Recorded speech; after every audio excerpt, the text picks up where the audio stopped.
Vacation has become much more than a suspension of work that people use to rest. For many people, world travel has become a social sensation that people love to do.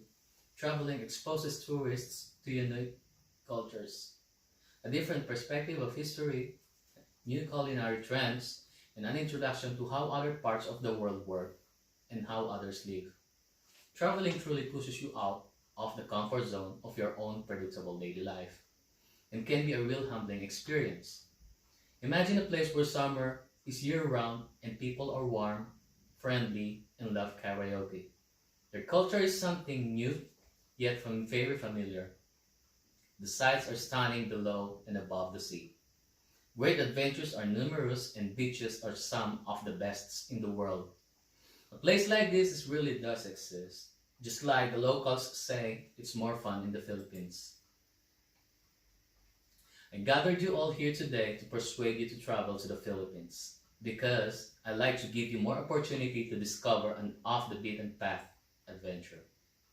Experience the main attractions the country has to offer, and lastly, to show you how much your contribution as a tourist after the pandemic will help the people in their economy.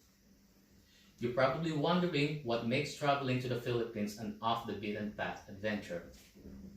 Well, according to Joanne Henderson's 2011 article, Tourism Development and Politics in the Philippines, she clearly states in her introduction that the Philippines has a rich diversity of attractions.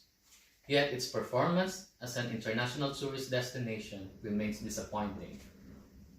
However, over recent years, according to Martha Jean Sanchez' 2020 article, tourism industry in the Philippines statistics. In fact, she notes in her overview that tourism has come a long way, particularly inbound tourism for the last 10 years. Foreign tourist arrivals in 2008 were about 2.9 million, and 10 years later, it reaches 6.5 million arrivals in 2017.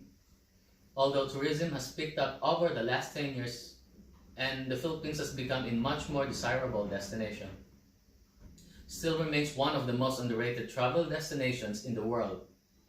The benefit of traveling to a country like this also allows for an off-the-beaten-path adventure.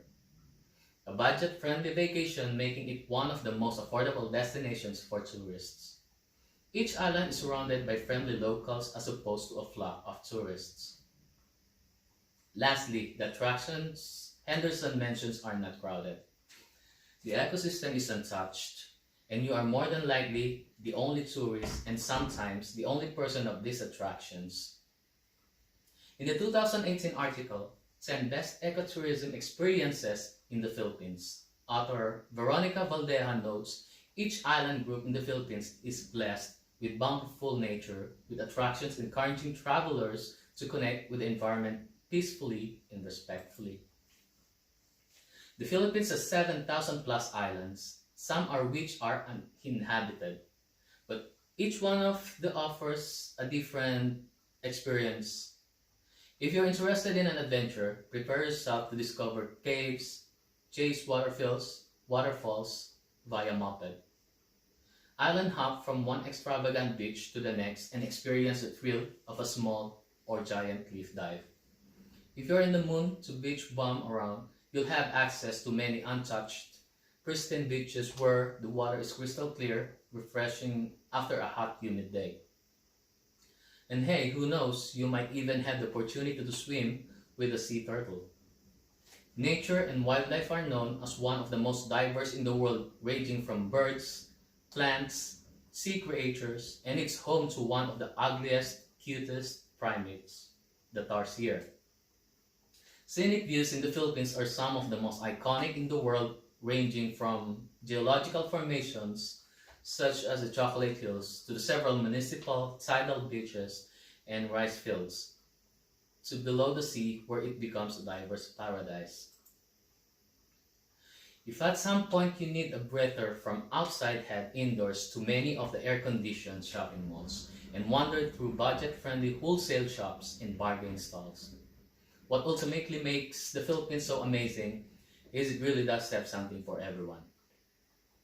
The question I have for you is, How do you think the current pandemic has affected this beautiful country? In the Centennial and Marcus 2020 article, how much did tourism industry lose? Estimating earning loss of tourism in the Philippines. They clearly state that it is expected that the industry will have an estimated earning loss of around 175.5 billion Filipino pesos. I would imagine that the current pandemic would devastate a country that strongly relies on tourism as a financial income. The final reason that I want to persuade people to travel to the Philippines after the pandemic, of course, is because the country has a lot to gain from your presence.